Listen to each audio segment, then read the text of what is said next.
ABC Kinderteach presents Leo, a ghost story, written by Matt Barnett, illustrated by Christian Robinson.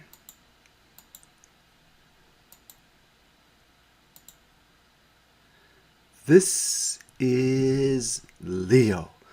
Most people can't see him, but you can. Leo is a ghost. For many years, Leo lived by himself in a house on the edge of the city, reading books and drawing pictures in the dust. One day in spring, a family moved in.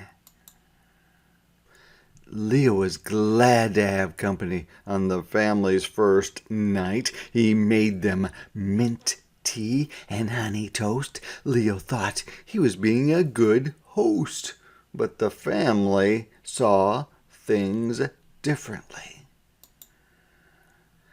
They hid in the bathroom and locked the door. "This house is haunted," said the man. "Gary, I'm scared," said the woman. "I hate tea," said the boy, "and I hate ghosts."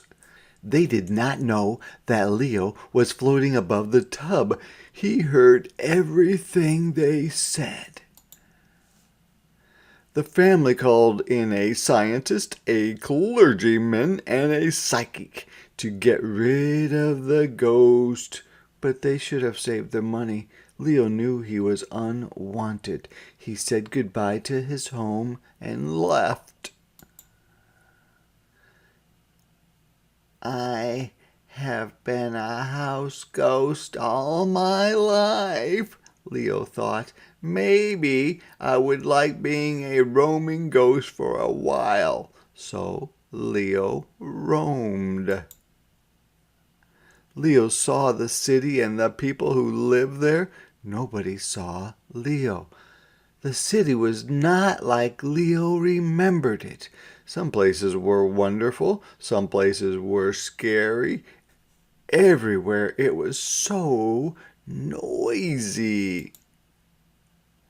Leo went to a street corner where his favorite candy store used to be. Now nothing was there. "Excuse me," he asked the police officer, "do you know where?" The officer walked right through him. There was an afternoon when Leo found himself roaming along a sidewalk covered in drawings. He came across a girl holding chalk in her hand. The girl looked up and stared right at Leo. "I'm Jane," she said. "What's your name?" It was so strange to be looked at that at first Leo said nothing. Finally he replied, "I'm Leo." Jane nodded. "Leo, do you want to play Knights of the Round Table?" "Yes," Leo said, because he did. "Good," said Jane. "First, you have to get knighted by the king." "Who is the king?" Leo asked. "I am," said Jane. "That's why I'm wearing this crown on my head." Leo looked at her head. He did not see a crown. Still, he kneeled down and was knighted on the spot. Leo and Jane sat at a table.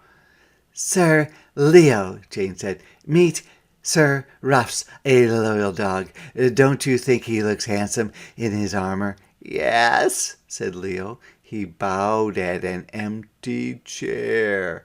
"And Sir Leo," said Jane, "this is Sir Muse, a loyal cat. Don't you find his whiskers wise looking?" "I do," said Leo, and he bowed again. "And finally," said Jane, "this is Sir Squawks." Leo interrupted. "A loyal bird?" Jane frowned. "No," she said. "Sir Squawks is a giant hamster." "Oh," said Leo. I'm not wearing my glasses. Jane squinted at the chair. I guess, she said. Jane! A woman's voice came from another room. Tell your imaginary friends goodbye and come down to dinner. Fine, said Jane. She turned to Leo.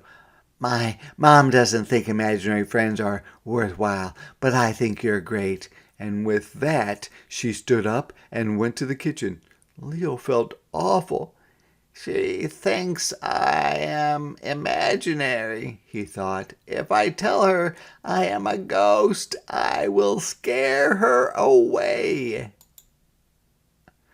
After dinner, Jane returned to her room and gave Leo a sword. They snuck into a cave, slew a dragon, and stole all his loot. When Leo closed his eyes, he could almost see the gold coins and green scales. After a glorious feast, it was time for bed. Jane gave Leo a pillow and a sheet. Don't tell Sir Ruffs, she said, but you are my best imaginary friend. Yes, said Leo. He was so happy he couldn't sleep. Leo went to the living room so he wouldn't wake Jane with his rustling. All night he lay on the floor designing his coat of arms, and so Leo was awake when a sneak thief climbed through the window.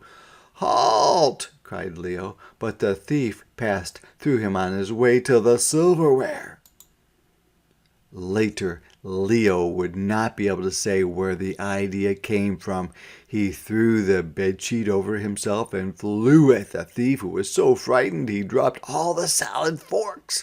Leo chased the man into a closet, then slammed the door shut and locked him inside. It was very well done. The sound of the door woke Jane, who called the police and roused her mother. A squad car came and hauled the man off to jail. That was that. Thanks, said Jane. You're welcome, said Leo. I'm glad I could help. But Leo, said Jane, if you're my imaginary friend, how did you scare that robber? Leo looked down at the carpet.